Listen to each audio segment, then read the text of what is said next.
Généreuse dans l'effort, la femme africaine, particulièrement celle du monde rural togolais, est le moteur caché de la croissance économique de son milieu. Au four et au moulin, elle contribue dans une large mesure à l'équilibre économique et financier de son foyer et par ricochet de sa communauté. Et pourtant, cet intense effort déployé quotidiennement reçoit souvent une couronne de paille et pire d'épines qui confine la femme dans le strict rôle de femme au foyer sans droit de possession de terre, d'héritage et de moyens de production.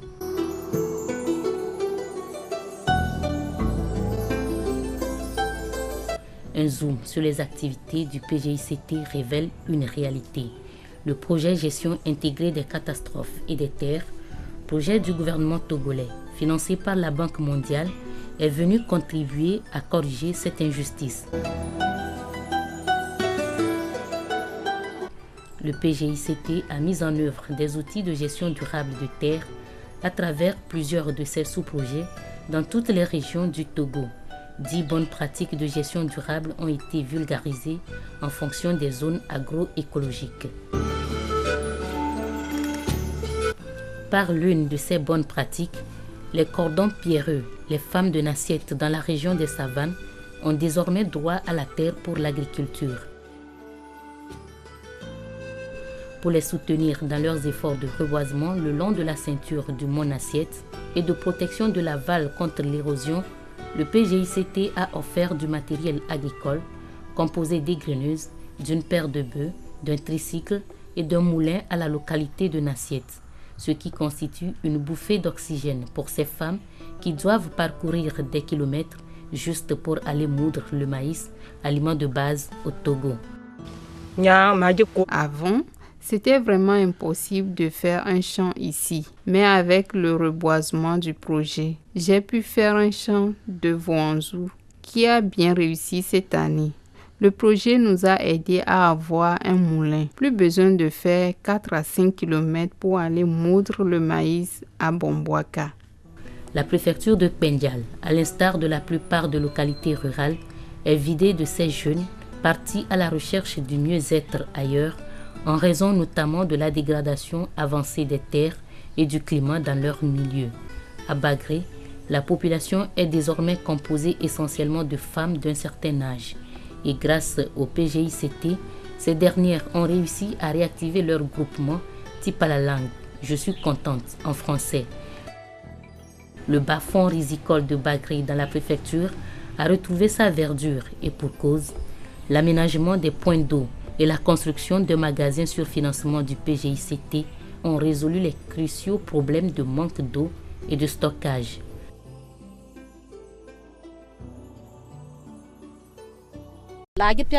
Nous faisons le jardin ici avant, mais le manque d'eau rendait le rendement vraiment faible. Comme vous voyez, on remercie Dieu. Ça va mieux.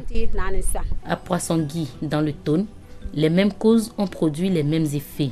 Les mini-barrages construits sur financement du PGICT ont amplifié les activités maraîchères à travers un jardin communautaire. Comme autre bonne pratique, le compostage, la rotation des cultures ou l'assolement et la jachère améliorée sont introduites dans les techniques culturales.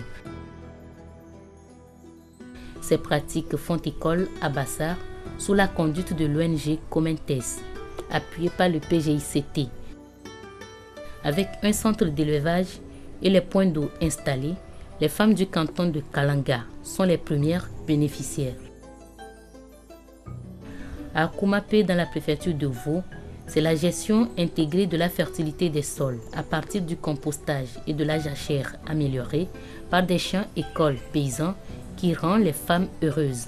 Les rendements sont portés à échelle, surtout avec l'installation des points d'eau. Nous avons sollicité du PGICT un forage. Ils sont venus et ils nous ont fait le forage. Pour dire les 4 vérités, maintenant tout va normalement. Nous ne sommes plus obligés d'arroser avec l'arrosoir matin et soir. Tout va bien maintenant. Avec le PGICT, toujours dans la préfecture de Vaud, Web Togo fait la même expérience de compostage associée à l'utilisation des substrats de champignons. Nous tenons à remercier vivement le projet PGICT et la Banque mondiale pour nous avoir soutenus. Et déjà, avec la mise en œuvre de ce projet, les femmes elles-mêmes témoignent de la restauration écologique de leurs terres agricoles. Et elles ont commencé par vendre les récoltes des produits de maraîchage et du champignon, ce qui les procure des revenus. Et elles sont toutes joyeuses. Tous nos remerciements à la Banque mondiale et à PGICT. Les activités génératrices de revenus financées par le PGICT sont au bénéfice des femmes dans les montagnes de Badou. À Djoumé et Lavagnon, un centre moderne d'élevage de porcs est construit. Les rejets servent à la fertilisation des champs maraîchers. À Clavé, à Zafi, le PGICT a soutenu le reboisement d'un groupement de femmes. Nous sommes vraiment très contents. Vous montrez le bon chemin et en même temps vous accompagnez avec de l'argent pour manger, c'est vraiment exceptionnel. Nous sommes vraiment très contents. À Eketo, toujours dans la préfecture de Wawa, le PGICT a appuyé le groupement Adiavou dans la production de fonio et par la construction de magasins de stockage. Le sous-projet a un impact sur la vie de la communauté. Premièrement, ça a permis d'améliorer le revenu des membres et des ouvriers qui ont à travailler. Et deuxièmement, ça leur a permis d'adopter des techniques naturelles de fertilisation du sol. Et ça leur a permis également de prendre conscience des effets néfastes des produits chimiques sur les sols. À Lassa, dans la Kouza, la culture en terrasse revalorisée par le PGICT libère les espaces culturels et fait booster les rendements.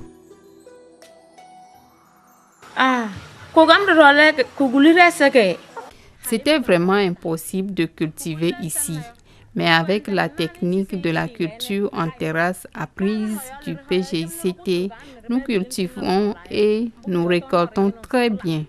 Nous avons aussi reçu des coqs géniteurs qui ont apporté un plus dans le rendement de notre élevage. Sur le financement du PGICT, les femmes de Lassa engagées dans le reboisement sont accompagnées par des AGR, l'élevage et l'apiculture. Les femmes d'AVV dans le Bamouno produisent maintenant sans grande peine les huiles de palme. Le PGICT a acquis pour elles une unité moderne de production d'huile de palme, activité traditionnelle dans la zone, afin de soutenir leurs efforts de protection de la forêt Fontan.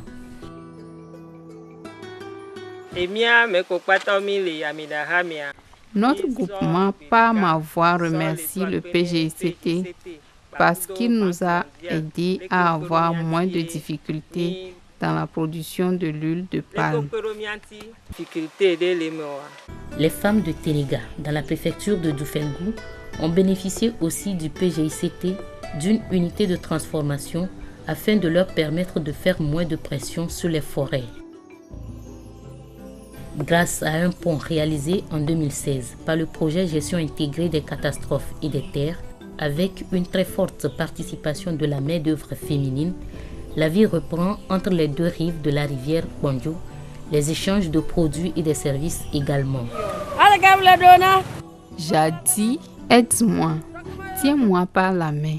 Ce sont très souvent les cris que nous poussons pour la traversée de la rivière. Avec ce pont maintenant, ces problèmes sont finis. On peut aller et revenir paisiblement. Que Dieu bénisse ceux qui ont fait ce pont. Dans le canton d'Agotime Sud, dans la préfecture de Lagou, les femmes sont impliquées dans le reboisement d'une superficie de 35 hectares financée par le PGICT. La construction des infrastructures de franchissement désenclave 12 villages et permet aux femmes et enfants de vaquer à leurs occupations. Les points de forage à Adjrakpor alimentent tout le village en eau, tandis que le lampadaire solaire éclaire la place publique du village. Nous sommes contents du PGICT. Avec l'eau qu'on buvait avant, les enfants urinaient du sang. Mais avec de l'eau potable du projet, ce problème n'existe plus. Avec le pont qu'ils nous ont construit aussi, la voie est bonne. Nous pouvons aller au marché sans difficulté. Nos produits ne se gâtent plus. L'engagement des femmes dans la construction du bassin des Dookikopé, l'utilité de l'aménagement des bassins de Boadé, celui de Nano et de tous les autres sous-projets d'ailleurs, sont des indicateurs témoins de l'envie des femmes de protéger et d'entretenir les acquis du PGICT. Nous nous engageons à prendre soin de ces arbres. Nous enlèverons les mauvaises herbes aussi rapidement que possible. Et pendant la période d'harmattan, nous allons veiller à ce que le feu n'approche pas la plantation. Pour le compte des 107 sous-projets exécutés, plus de 23 000 emplois ont été créés, bénéficiant pour près de la moitié aux femmes.